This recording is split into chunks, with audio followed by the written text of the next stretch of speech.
Bạn có biết những thói quen tưởng vô hại này đang âm thầm phá hủy não bộ, năng lượng và hạnh phúc của bạn mỗi ngày không? Ngủ không đủ, bỏ bữa, lướt điện thoại liên tục, não bạn bị căng thẳng, trí nhớ giảm và tập trung kém.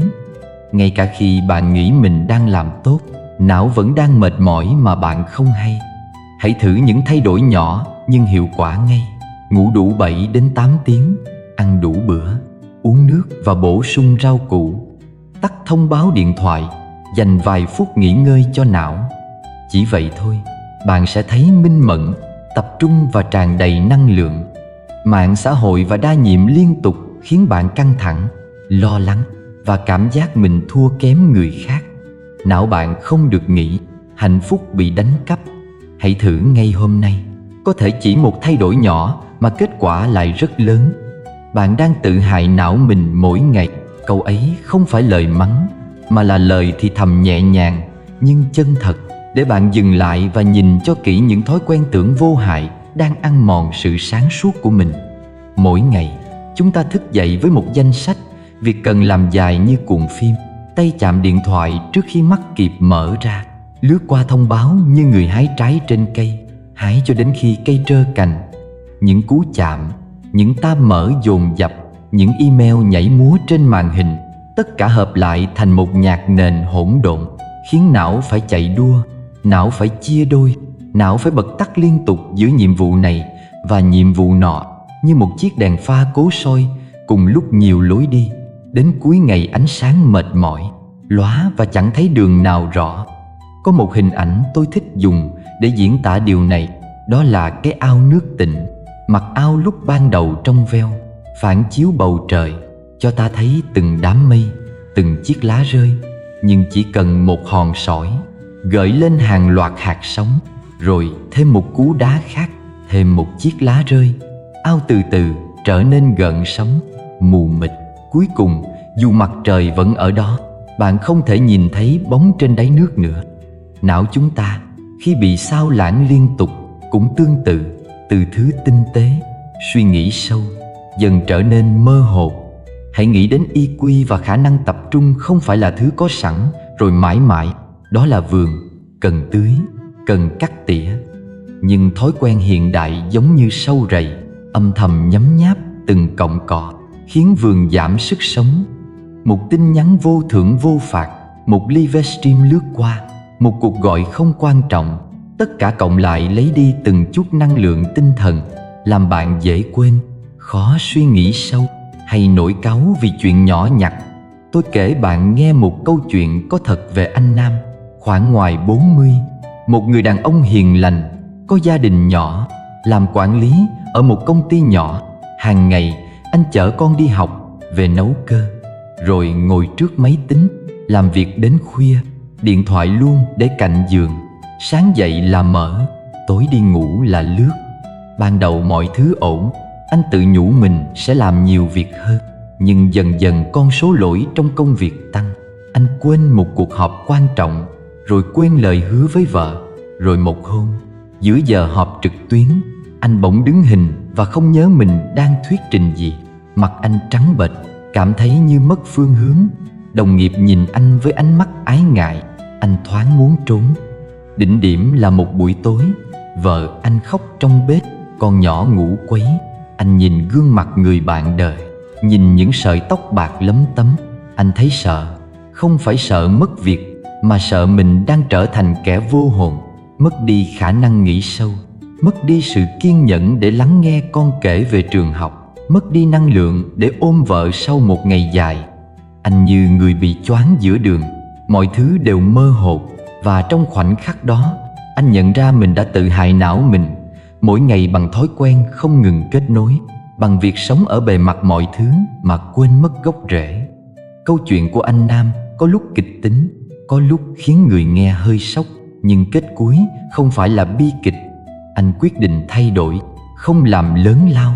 Anh bắt đầu bằng việc nhỏ, tắt thông báo không cần thiết, đặt điện thoại vào ngăn kéo trong giờ làm, dành 5 phút buổi sáng để ngồi yên, thở đều, nhìn ra cửa sổ, để đầu óc bớt ồn. Anh tập làm một việc một lúc. Khi soạn báo cáo thì chỉ làm báo cáo, khi chơi với con thì để điện thoại sang một bên. Khi nói chuyện với vợ thì tập trung nghe, không nghĩ đến email. Những thay đổi nhỏ ấy, như việc anh gieo từng hạt giống vào đất mềm, sau vài tuần anh thấy rõ đầu óc không còn hay quên. Anh đọc sách với sự chậm rãi hơn, nghĩ thông suốt hơn, công việc ít lỗi, mối quan hệ cũng bình an hơn, và anh cười nhiều hơn. Cái nụ cười giản đơn ấy, nhẹ nhàng mà sâu sắc, khiến vợ anh thấy yên lòng. Đó là điều nhân văn nhất. Khi chúng ta chăm chút não bộ, ta không chỉ tăng hiệu quả mà còn cho đi một phiên bản tốt hơn cho người mình yêu. Giải pháp mà khoa học lẫn trải nghiệm đời thường đều ủng hộ thật ra rất đơn giản, nhưng sức mạnh nằm ở tính đều đặn. Đó là tập trung làm một việc tại một thời điểm. Đó là tắt thông báo không cần thiết. Đó là dành mỗi ngày 5 phút cho bộ não nghỉ ngơi. 5 phút thôi. Bạn ngồi, nhắm mắt, hít vào, thở ra, để mọi tiếng ồn rời khỏi. Như người thợ nghỉ giữa 2 lần chạm để nhìn kỹ vết mài trên bức tượng, để thấy đường nét rõ hơn. Hình ảnh khác bạn có thể tưởng tượng, đó là pin của điện thoại. Nếu bạn vừa dùng vừa sạc liên tục, pin sẽ chai, suy giảm dần. Não cũng vậy. Nếu bạn chưa cho nó thời gian nạp lại và nghỉ ngơi, năng lượng cao nhất của nó sẽ giảm đi. Nghỉ ngơi không phải là lười. Nghỉ ngơi là một kỹ thuật làm mới, là phép lịch sự bạn dành cho chính mình.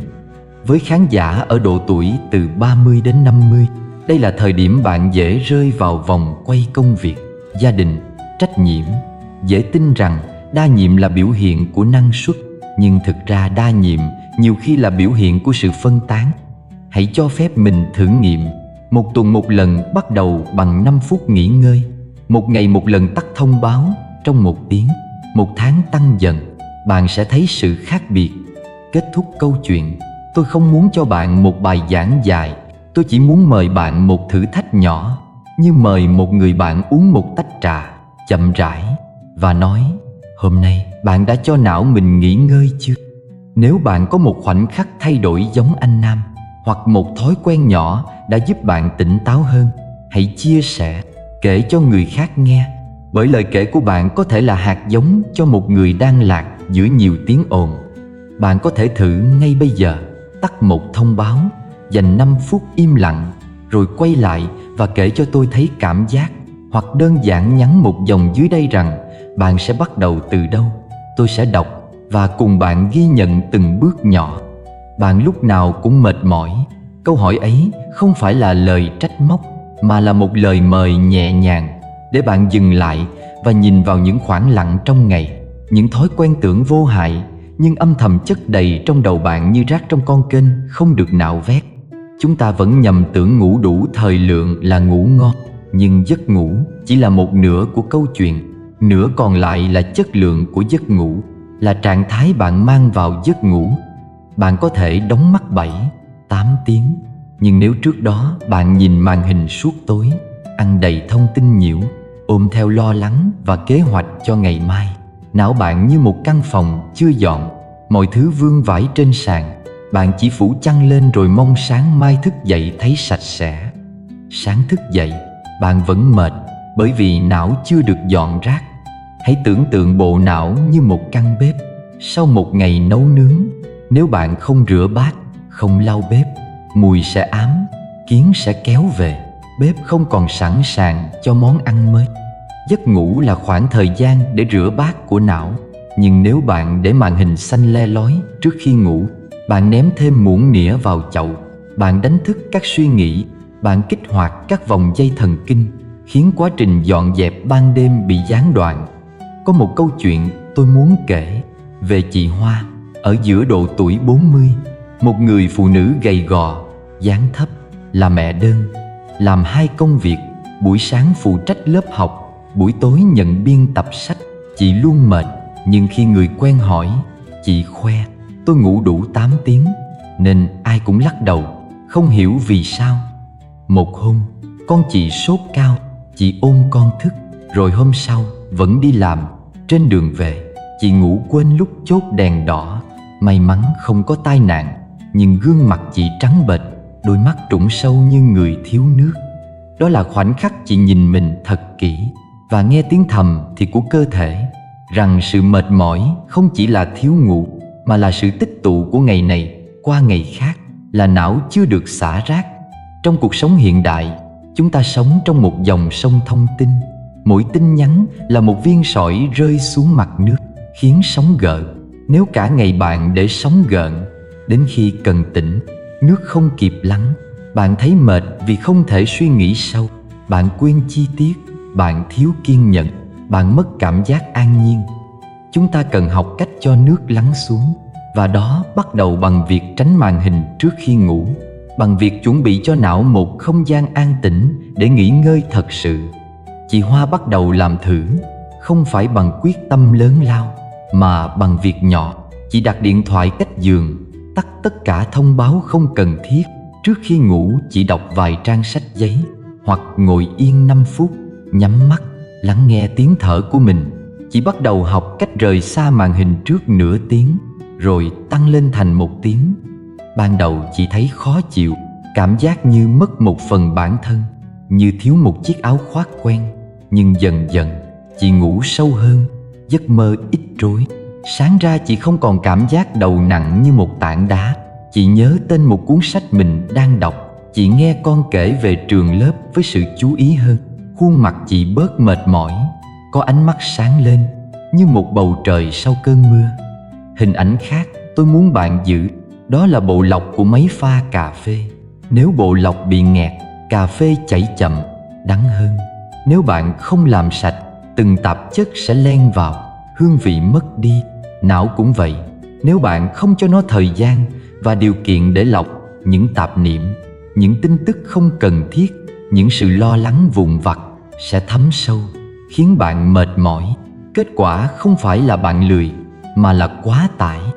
Người ở độ tuổi 30 đến 50, bạn đang gánh nhiều vai: con cái, cha mẹ, công việc, ước mơ chưa xong, nên dễ chấp nhận rằng mệt mỏi là điều hiển nhiên.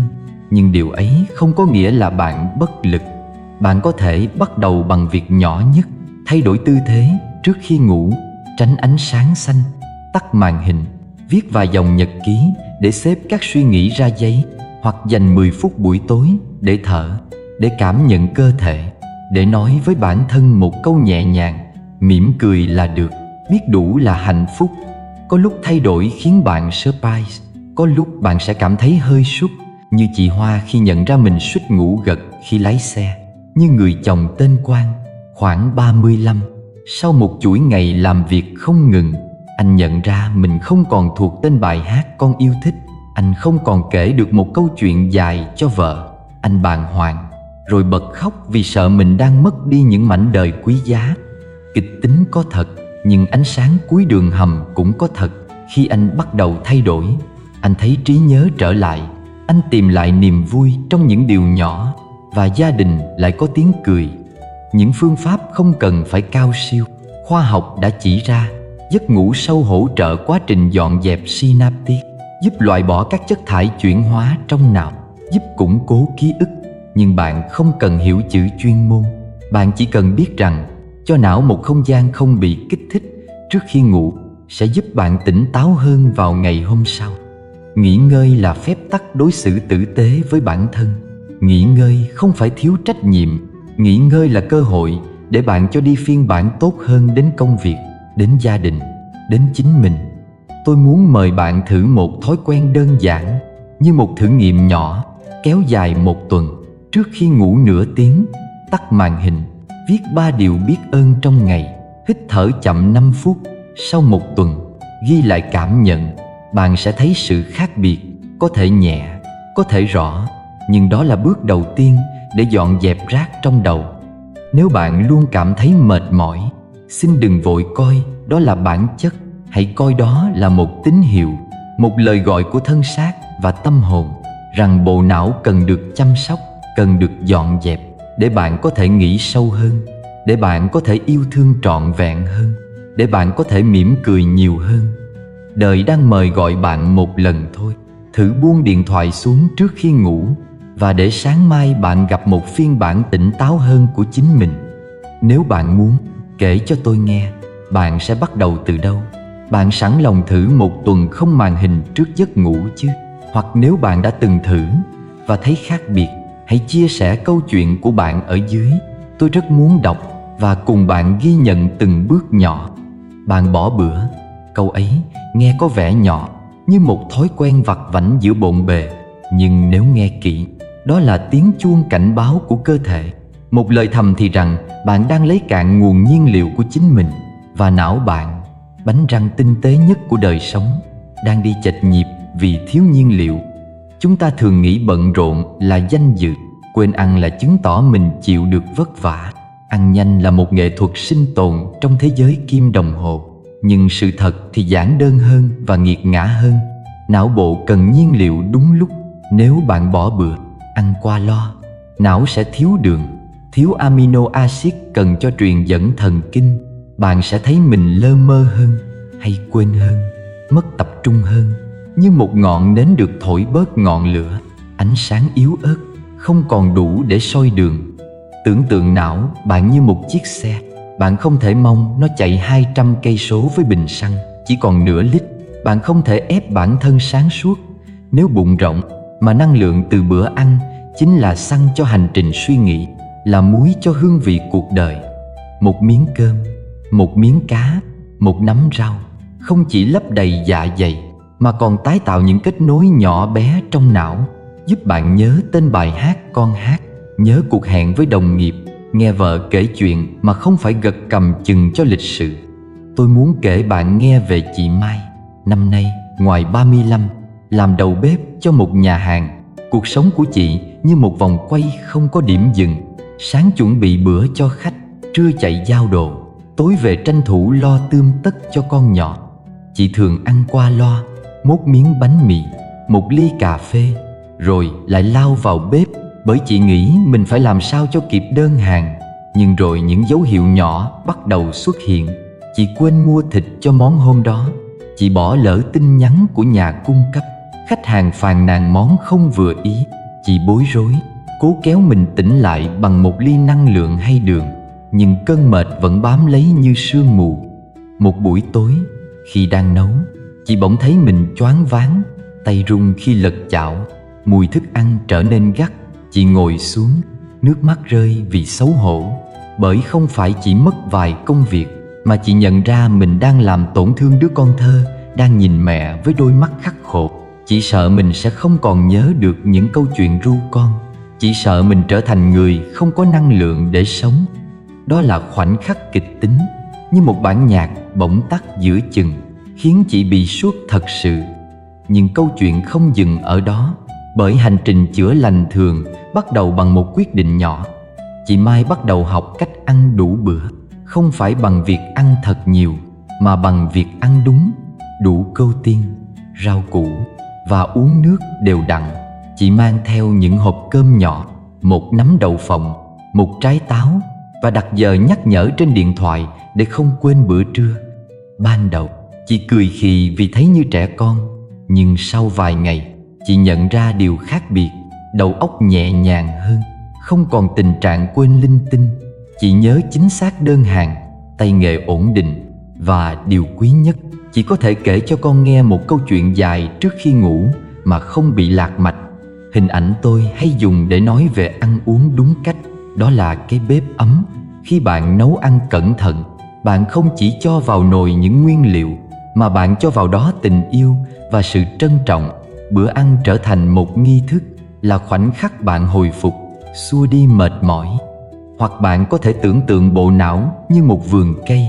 Nếu bạn tưới đều, cho phân bón đủ, cây sẽ trổ lá xanh, trái sẽ mọng. Nếu bỏ bê, cây khô héo, dù có che trận mưa rào, cũng khó mà phục hồi nhanh chóng. Đối với khán giả từ 30 đến 50, tôi biết bạn đang ở giữa nhiều trách nhiệm. Bạn bị kéo giữa công việc, con cái, cha mẹ. Ước mơ cũ vẫn chập chờn trong ngăn kéo, nên quên ăn hay ăn qua loa trở thành thói quen dễ dãi. Nhưng xin bạn nhớ, chăm sóc bữa ăn cho mình không phải thể hiện bạn quan tâm đến bản thân theo kiểu ích kỷ, mà đó là cách bạn thể hiện trách nhiệm với gia đình. Bạn làm tốt nghĩa vụ con, nghĩa vụ cha mẹ, nghĩa vụ với công việc khi bạn đủ năng lượng, khi não bạn minh mẫn, khi trái tim bạn còn đủ hơi để yêu thương. Có người bảo rằng ăn quá nhiều protein hay uống nước không thể thay đổi tất cả. Và đúng, thay đổi thói quen không làm biến mất mọi khó khăn. Nhưng bữa ăn đúng đắn là nền tảng, là chiếc cầu thang để bạn bước lên mỗi ngày. Nó không hứa hẹn phép màu thần tốc, nhưng nó đem lại sự bền bỉ. Nó giúp bạn không bị lạc đường trong những ngày mưa bão cảm xúc. Hãy thử những bước nhỏ, bắt đầu bằng một bữa sáng đủ chất, một phần protein, một phần rau, một ly nước, thay vì một cốc cà phê. Và vội vàng, khi đến giờ trưa, dừng hẳn mọi việc 10 phút, ăn chậm, nhai kỹ, cảm nhận hương vị. Bởi sự chậm rãi ấy là một liều thuốc cho tâm trí. Và trước khi ngủ, nhớ uống nước. Bữa tối không cần quá nặng, nhưng đủ để não có nguyên liệu tái tạo trong lúc bạn nghỉ ngơi. Cuối câu chuyện của chị Mai không là một kết thúc hào nhoáng, mà là một hình ảnh nhân văn. Khi con cô bé chạy đến ôm mẹ, nói mẹ hôm nay mẹ kể chuyện hay lắm. Mẹ cười, đôi mắt ửng lên niềm vui giản dị. Chị hiểu rằng thay đổi nhỏ về bữa ăn đã mang lại những điều lớn lao hơn. Không phải chỉ là đầu óc tỉnh táo, mà là tiếng cười chung của gia đình, là những bữa tối có mặt đầy đủ, là những ký ức ấm áp cho con. Tôi không muốn bạn cảm thấy bị giục hay bị phán xét.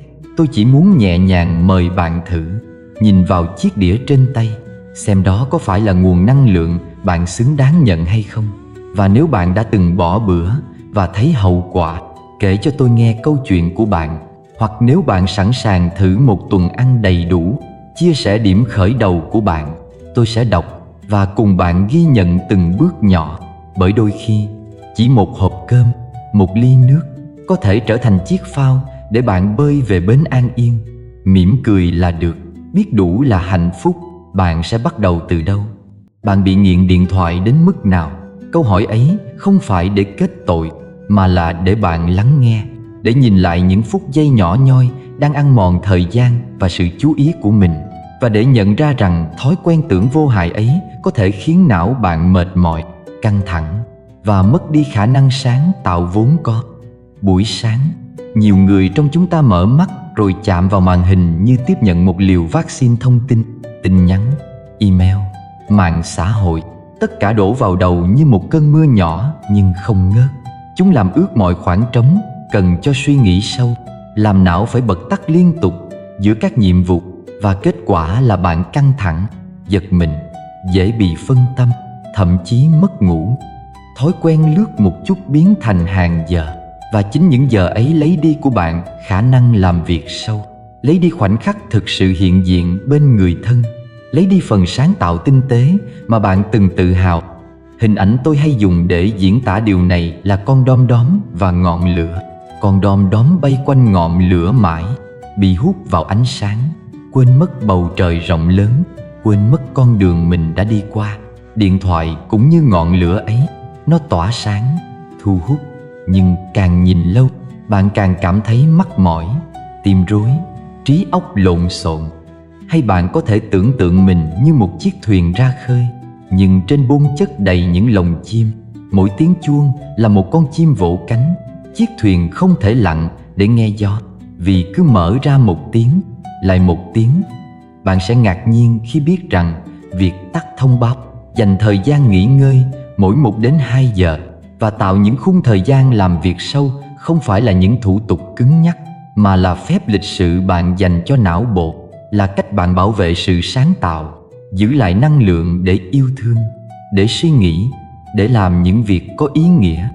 Khi bạn tắt tiếng những tiếng gọi không quan trọng, khi bạn cho phép mình im lặng, bạn cho phép não bạn làm một công việc quan trọng hơn. Đó là tập trung, củng cố ký ức và tạo ra những kết nối mới. Tôi kể bạn nghe một câu chuyện có thật về anh Tùng. Anh ngoài 40, là trưởng phòng ở một công ty quảng cáo. Anh nổi tiếng vì khả năng xử lý công việc nhanh, nhưng đồng thời anh cũng nổi tiếng vì lúc nào cũng dán mắt vào màn hình.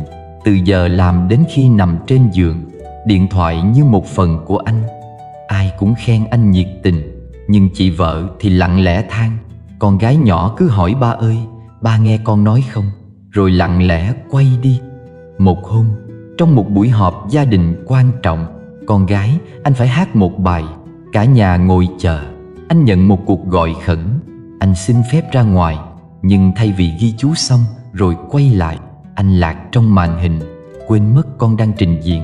Con bé đứng trên sân khấu, ánh mắt hụt hẫng khi không thấy ba trong hàng ghế. Đó là khoảnh khắc khiến mọi người im lặng, như một tiếng nứt giữa không khí. Anh quay về, nhìn con, và cảm giác như bị đánh thức. Anh bị sốc, bởi anh nhận ra thứ anh theo đuổi đã lấy đi thứ quan trọng hơn cả thành công. Đó là những khoảnh khắc đời thường không thể bắt lại. Kịch tính ở chỗ anh đã mất một điều nhỏ để nhận ra điều lớn. Nhưng nhân văn ở chỗ anh không dừng ở đó. Anh quyết định thay đổi, không bằng một công thức hào nhoáng, mà bằng việc đơn giản và kiên nhẫn. Anh tắt thông báo cho hầu hết ứng dụng. Anh để điện thoại ở chế độ máy bay trong giờ làm việc sâu. Anh đặt lịch mỗi 90 phút để đứng dậy đi bộ, hít thở. Anh có quy tắc khi gặp con hoặc vợ là cất điện thoại vào ngăn kéo. Và điều kỳ diệu đã xảy ra. Anh thấy ý tưởng đến rõ ràng hơn. Anh làm việc hiệu quả hơn. Anh ngồi nghe con kể một câu chuyện dài mà không mất mạch. Con bé ôm anh và nói ba nhìn con. Đôi mắt anh rưng rưng, vì anh hiểu rằng thay đổi nhỏ đã mang lại một phần hạnh phúc. Ẩn dụ khác có thể giúp bạn hình dung. Đó là khu vườn. Mỗi lần bạn nhận thông báo là một hạt mầm xâm lấn. Nếu bạn trồng quá nhiều mầm lạ, khu vườn của bạn sẽ bị phủ kín, không còn chỗ cho những cây bạn muốn trồng. Còn khi bạn chọn lọc thông tin, bạn dành thời gian tưới tắm cho những mầm tốt, vườn sẽ xanh tươi, trái ngọt sẽ đậu. Việc nghỉ ngơi mỗi 1 đến 2 giờ giống như việc đi quanh vườn, nhổ cỏ, dọn lá để cây được hít thở. Nó giúp bạn duy trì độ sáng của suy nghĩ và giúp bạn tránh rơi vào cái bẫy luôn bận nhưng không thực sự hiệu quả. Với khán giả từ 30 đến 50 tuổi, bạn có thể đang ở giữa những trách nhiệm lớn, cảm giác là phải luôn sẵn sàng. Nhưng chính cảm giác ấy dễ biến thành nghiện. Bạn nghĩ mình cần phải luôn online để không bỏ lỡ điều gì. Nhưng thật ra bạn đang bỏ lỡ quá nhiều khoảnh khắc hiện hữu. Những cuộc nói chuyện sâu với người bạn đời, những bữa cơm không vội, những ý tưởng thoáng qua có thể thay đổi một dự án. Hãy thử tưởng tượng, nếu mỗi ngày bạn dành ra 2 khoảng 90 phút để làm việc sâu, không thông báo, không mạng xã hội, bạn sẽ hoàn thành nhiều hơn. Và thời gian còn lại, bạn có thể dùng để sống, chứ không phải để phản ứng. Bạn không cần phải hoàn hảo ngay. Hãy bắt đầu bằng một thỏa thuận nhỏ với chính mình. Ví dụ, tắt thông báo của các ứng dụng không cần thiết, đặt chế độ không làm phiền trong giờ làm việc sâu, và đặt đồng hồ để nghỉ mỗi 1 đến 2 giờ. Chỉ cần đứng dậy, duỗi người, nhìn ra cửa sổ hoặc đi ra ngoài vài phút để hít không khí. Những hành động nhỏ ấy sẽ làm mới đầu óc và giảm căng thẳng. Khi bạn kiên trì, bạn sẽ nhận ra khả năng tập trung và sáng tạo tăng lên. Bạn sẽ tìm lại được cảm giác thỏa mãn khi hoàn thành một việc khó mà không bị gián đoạn. Kết thúc câu chuyện, tôi muốn nhẹ nhàng mời bạn thử một thí nghiệm. Trong 7 ngày, mỗi ngày dành ra 2 khung 90 phút làm việc sâu, tắt thông báo và nghỉ 5 phút sau mỗi 1 đến 2 giờ. Quan sát xem bạn cảm thấy thế nào. Bạn có thể viết lại một đoạn nhỏ, kể cảm giác đầu tiên khi không nghe chuông, hay kể lại một khoảnh khắc bạn thấy gần người thân hơn. Tôi rất muốn đọc câu chuyện của bạn, bởi mỗi câu chia sẻ là một lời nhắc nhở nhẹ nhàng cho những người khác còn lạc trong tiếng ồn. Và nếu bạn đã từng thử thay đổi và thấy sự khác biệt, hãy kể cho tôi nghe, để chúng ta cùng ghi nhận những bước nhỏ đưa về sự an nhiên. Mỉm cười là được, biết đủ là hạnh phúc. Bạn sẽ bắt đầu từ đâu? Mạng xã hội đang đánh cắp niềm vui của bạn. Câu nói ấy nghe có vẻ nặng, nhưng thật ra nó chỉ là một lời thầm nhẹ nhàng, một viên gạch lót đường để bạn dừng lại và nhìn kỹ những phút giây mình đang trao cho những ô chữ và hình ảnh. Bởi rất nhiều khi ta không bị mất đi thứ gì lớn lao, mà bị rút hết từng mảnh nhỏ của niềm vui, từng khoảnh khắc hiện diện, cuộn phiêu liên tục như một con sông xiết. Nó trôi qua nhanh, mang theo đủ loại hình ảnh lấp lánh, thành tích bóng bẩy, nụ cười được dàn dựng. Bạn ngồi nhìn, so sánh, và vô hình chung cảm thấy mình mỏng đi, như tờ giấy giữa bão cát. cảm giác thua kém và cô đơn không đến một cách ầm ĩ. Nó đến như một chiếc lá rụng mỗi ngày, tích tụ lại thành một đống lá khô trong lòng bạn. Và một ngày nào đó, bạn chợt nhận ra mình không còn nóng lòng với công việc, không còn muốn gặp gỡ bạn bè, và cả nụ cười cũng bị mờ nhạt. Hình ảnh tôi thích dùng để mô tả điều này đó là chiếc gương trên tường. Khi bạn nhìn vào gương mà chỉ thấy phản chiếu của những bức ảnh người khác treo trên tường, bạn sẽ quên mất khuôn mặt thật của mình. Bạn bắt đầu chỉnh sửa mình theo những tiêu chuẩn không phải của mình, rồi cảm thấy hụt hẫng. Mạng xã hội đôi khi là chiếc gương meo. Nó phóng đại những điều tốt, che giấu những điều người ta đang cố giữ kín. Và khi bạn soi mình vào đó, bạn không còn nhìn thấy bản thể, mà chỉ thấy những bản lọc. Có một câu chuyện rất đời về chị Hương, ngoài 40 tuổi, làm kế toán cho một công ty vừa và nhỏ. Chị sống giản dị, nhưng từ khi có mạng xã hội, chị bắt đầu cuộn nhiều hơn. Vào những lúc rảnh, khi rửa bát, khi cho con ăn, chị lướt, chị so sánh, thấy cô hàng xóm trẻ hơn, trang trí nhà đẹp hơn, con của cô ấy mặc đồ xinh hơn. Chị tự trách mình, tự thu hẹp hình ảnh bản thân. Và dần dần chị tránh đi gặp bạn bè bằng lý do bận. Thực tế là chị sợ mang dáng vẻ chưa đủ đẹp. Chị sợ người ta sẽ nhìn vào mình và chê. Một hôm, con trai chị tham gia buổi thi vẽ ở trường. Chị hứa sẽ đến, nhưng đúng giờ đó, một bài viết về một gia đình du lịch sang chảnh xuất hiện trên feed. Chị lắc mình và vô thức cuộn, rồi nhận ra đã trễ. Lúc chị chạy đến, lớp đã vắng. Con trai đứng ngoài cửa, khuôn mặt buồn như một bức tranh nhỏ. Con nhỏ nói: "Mẹ ơi, con chờ mãi." Tiếng đó như một cây kim đâm thẳng vào tim chị. Chị cảm thấy như bị đánh thức. Chị bị sốc bởi thứ chị nghĩ là giải trí đã lấy đi khoảnh khắc vô giá của con. Kịch tính của câu chuyện không chỉ nằm ở phút bị chụp lại, mà ở phản ứng sau đó. Chị Hương không đổ lỗi cho con, không trách xã hội. Chị tự nhìn lại và quyết định thử một điều không lớn lao, chỉ là một thỏa thuận nhỏ với chính mình. Mỗi ngày chỉ dành 30 phút cho mạng xã hội và dùng thời gian tiết kiệm được để ghi nhận những điều tốt trong đời mình. Chị bắt đầu viết nhật ký ngắn, 3 điều biết ơn mỗi tối. Một vài dòng về những khoảnh khắc khiến chị mỉm cười. Ban đầu chị thấy lạ lùng, như quay lưng lại với một thói quen an toàn. Nhưng rồi, điều diệu kỳ bắt đầu. Chị nhận ra mình nhớ rõ hơn nụ cười của con, nhớ câu chuyện thầy cô kể ở trường.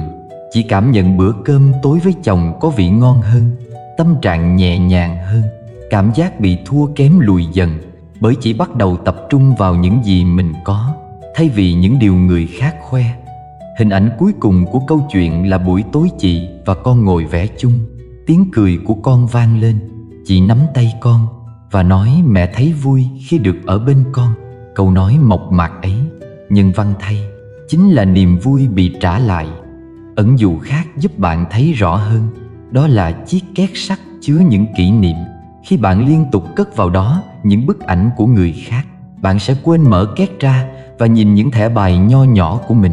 Nhưng khi bạn dành thời gian ghi nhận, bạn đang sắp xếp lại két sắt, lấy ra những bức ảnh cũ, nhìn chúng kỹ và nhận ra rằng niềm vui thật sự không phải do người khác quyết định, mà do bạn biết trân trọng từng mảnh nhỏ của đời mình. Với khán giả từ 30 đến 50, tôi hiểu bạn có rất nhiều thứ phải lo, và mạng xã hội đôi khi là một nơi để trốn, một nơi để tìm chút an ủi tạm bợ. Nhưng cũng chính nơi đó có thể khiến bạn quên đi thực tại, khiến bạn so sánh và tự thu bé lại. Bạn hãy thử đặt ra một quy tắc nhân văn cho bản thân. Ví dụ chỉ 30 phút mỗi ngày cho mạng xã hội. Bạn có thể chia đều hoặc gom lại một lần. Còn lại hãy dành thời gian để ghi nhận 3 điều tốt, làm một việc bạn yêu thích, hay đơn giản là ngồi nghe con kể chuyện. Bởi những hành động ấy chính là liều thuốc cho tâm hồn. Tôi không ép bạn phải thay đổi toàn bộ cuộc đời ngay lập tức. Tôi chỉ mời bạn thử một tuần, mỗi ngày giới hạn thời gian mạng xã hội 30 phút, và mỗi tối viết ra 3 điều bạn biết ơn. Sau một tuần, bạn tự nhìn lại, bạn sẽ thấy tâm trạng mình nhẹ nhàng hơn. Có thể sẽ có những lúc cám dỗ, nhưng đó là thử thách đáng giá. Niềm vui không phải là thứ ai đó có thể cho bạn qua màn hình. Niềm vui là thứ bạn gom nhặt từ những khoảnh khắc nhỏ và giữ nó trong két của riêng mình. Cuối cùng, tôi muốn khéo léo mời bạn tương tác. Hãy thử ngay hôm nay, tắt một vài thông báo, đặt đồng hồ giới hạn 30 phút cho mạng xã hội, và ngay tối nay, viết một dòng ở phần bình luận, kể cho tôi nghe một điều nhỏ khiến bạn mỉm cười hôm nay. Hoặc nếu bạn đã từng hạn chế mạng xã hội và thấy khác, hãy kể cho tôi câu chuyện của bạn. Tôi sẽ đọc và cùng bạn ghi nhận từng bước nhỏ, bởi đôi khi một lời kể giản dị của bạn đủ để cho người khác nhận ra họ cũng có thể tìm lại niềm vui. Mỉm cười là được, biết đủ là hạnh phúc. Bạn sẽ bắt đầu từ đâu? Khi nhìn lại 5 thói quen tưởng chừng nhỏ bé ấy, bạn sẽ thấy chúng giống như những hạt bụi bám lên tâm hồn, bám lên cơ thể, bám lên từng nhịp sống mỗi ngày. Bỏ bữa, ngủ không sâu, nghiện điện thoại, lướt mạng vô thức hay để tâm trí chạy loạn giữa ngàn thứ. Tất cả không đến để phá hủy bạn, mà để nhắc bạn rằng cơ thể này, trí óc này và tâm hồn này đều cần được chăm sóc, được yêu thương, được lắng nghe. Giống như căn phòng lâu ngày không dọn, chỉ cần một chút sắp xếp, một tia nắng, một làn gió mới, mọi thứ bỗng sáng trở lại. Bạn cũng vậy, chỉ cần thay đổi một hành vi nhỏ, một thói quen rất nhẹ, cuộc đời bạn đã có thể rẽ sang hướng an yên hơn, sáng suốt hơn, khỏe mạnh hơn. Nếu bao lâu nay bạn cảm thấy mình mệt mỏi, thiếu tập trung hay đánh mất cảm giác vui, hãy xem đây như một lời nhắc dịu dàng. Hãy chọn một điều trong 5 điều trên để bắt đầu ngay hôm nay, dù chỉ 1%. Một bước nhỏ đủ để xoay dịch cả hành trình dài. Và nếu bạn đã sẵn sàng, hãy thử chia sẻ bên dưới. Bạn muốn bắt đầu thay đổi từ điều nào? Hay bạn đã trải qua điều gì tương tự và muốn kể lại để tiếp thêm động lực cho người khác? Tôi luôn ở đây, đọc từng dòng của bạn, đồng hành cùng bạn trên hành trình tìm lại chính mình.